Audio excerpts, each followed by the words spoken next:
É engraçado que tem algumas frases que alguém fala e que fica ecoando na nossa cabeça durante anos. Na hora a gente não sabe exatamente por quê e não faz muito sentido na hora, mas a gente fica pensando naquilo. E acho que essa é a função do professor, né? Você sensibilizar de alguma forma, mesmo que os alunos não entendam tudo naquele momento.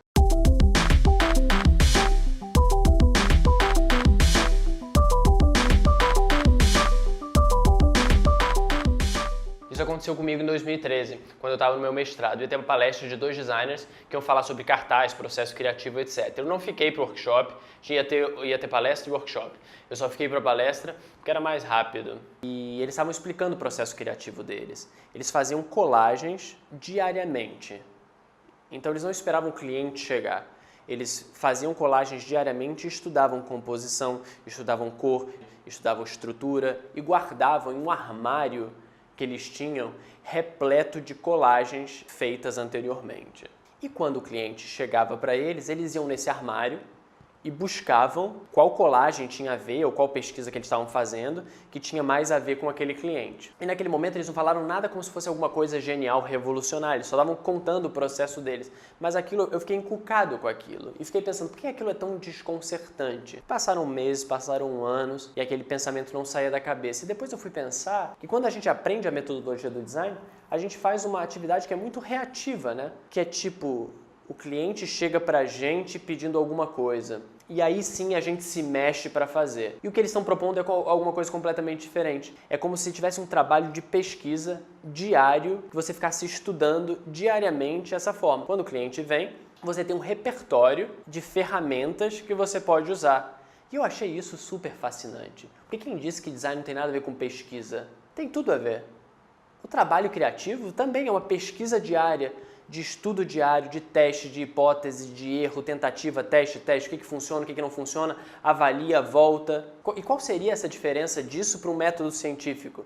Então, naquela palestra ali, eles estavam mostrando que eles não precisavam de demanda externa para começar a trabalhar. Eles faziam aquele trabalho diário. E quantas pessoas em todas as profissões não ficam esperando uma demanda externa para começar a trabalhar e no dia a dia não fazem nada? Isso acontece em todas as profissões. Quem nunca ficou esperando uma demanda ou do chefe, ou do cliente, ou de alguém para assim começar a trabalhar? Não! É trabalhar diariamente, pesquisar diariamente alguma coisa. Quantas pessoas não esperam o problema chegar para ir começar a resolver? Eu entendo que o trabalho do designer, ele tenta não chegar com muitos preconceitos a um briefing. Então, quando o cliente chega, ele não tenta impor completamente o seu olhar para aquele cliente. E aí a gente vê muita gente radicalizando nesse sentido, falando assim, não sou eu que estou escolhendo, é o projeto que está pedindo, ou não sou eu que estou decidindo, aqui o cliente é que está mandando.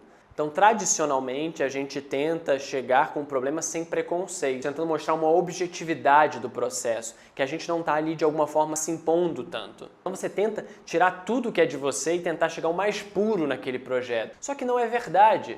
Você sempre chega com seus preconceitos, você chega com seu repertório. Então eu não entendo por que a gente não assume isso e a gente tenta aumentar o máximo possível esse nosso repertório, para quando o problema chegar, a gente ter um ferramental, né? Um armário de colagens de ferramentas que a gente possa usar da melhor forma possível. Um dia desses, eu resolvi estudar Python, que é uma linguagem de programação nova para mim, só pelo simples prazer de aprender. Acho que era um domingo e eu não tinha nada para fazer, e domingo ele tem o dom de ser inútil, né? Então eu meti a cara nos estudos, comecei a estudar Python, etc. E comecei a fazer pequenos programinhas para mim mesmo. O bacana foi que logo depois apareceram outros projetos da minha empresa, eu pude incorporar o Python. Então, como se Python tivesse entrado nessa minha gama de ferramentas e agora eu posso usar tanto para o cliente como para os meus trabalhos pessoais. Então eu sou uma pessoa que fico super construindo, descobrindo novas ferramentas e eu sou muito inquieto nesse sentido. E eu já vi que várias pessoas são. Eu estava vendo uma palestra do Roberto De Vick da última vez que a gente foi para Nova York e ele falando sobre isso, sobre que ele também tinha um armário cheio de recortes e referências que ele usava. Então você pode ter seu armário, você pode ter seu Pinterest, você pode ter o board no Pinterest, você pode ter pasta, você pode ter pasta física, você pode ter pasta analógica, você pode construir seu próprio processo, você pode fazer um trabalho de pesquisa super autoral que só você cria, você pode pegar referências de fora, você pode pegar referências bizarras, você pode pegar referências normais, você pode trabalhar com o que você quiser. Só que eu tenho visto que cada um tem um processo e isso que é fascinante. E acho que a gente tem que usar essas ferramentas de cada profissional para o bem. Então, por exemplo, se você chegar para mim e pedir para eu fazer uma cadeira porque você quer vender na Tokstok, apesar de eu ser designer, não é minha linha de pesquisa. Eu não estou pensando diariamente na questão da cadeira. Tem infinitos designers fazendo isso melhor que eu. Você pode me pedir para fazer um approach experimental sobre uma cadeira, porque eu trabalho muito com design experimental. Mas se você quer uma cadeira linda, impecável, que vai ficar em pé, não peça para mim. E eu vou te responder, você não quer fazer um cartaz em vez de uma cadeira? Então acho que seria bom para o mundo se a gente começasse a chamar os profissionais que tem a ver com aquele ramo, né? Eu quero um cartaz experimental, por isso estou chamando o Luiz. Eu quero uma cadeira, por isso estou chamando fulano. Eu quero... Entendeu? Que você possa entender as ferramentas que essa pessoa está usando e poder chamar o designer para um determinado projeto que tem a ver com a sua área de pesquisa. É impossível ter um designer, um profissional que saiba tudo. Passaram 5 anos, eu acho, desde aquele workshop, aquela palestra do workshop que eu não fui. E esse ano de 2017, esses 2 designers que eu assisti a palestra vão ser homenageados com talvez o maior prêmio que o design americano possa dar, que é a medalha da AIGA. E o nome deles é Nancy Scholas e Thomas Weddell.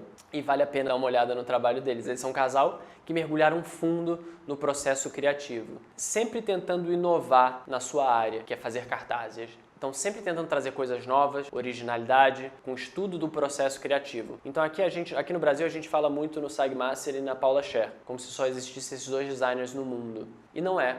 O mundo é feito por muito mais que isso. Então, eu convido todo mundo para dar uma olhada no trabalho desses 2 grandíssimos designers, que tem um dos livros que eu acho que é fundamental para todo mundo que pensa processo criativo, que é Graphic Design Process From Problem to Solution, que talvez seja uma das únicas pessoas que pensaram o design gráfico do ponto de vista do processo de uma forma tão profunda. Então, os cartazes deles são fascinantes e eles influenciaram uma série de pessoas. Eles dão aula na RISD, eles influenciaram o trabalho da Anne Jordan e do Mitch Goldstein, que eu amo, que também vale a pena dar uma olhada. Então, eles são uma referência. Se eu me arrependo de não ter ido no workshop, claro que eu me arrependo.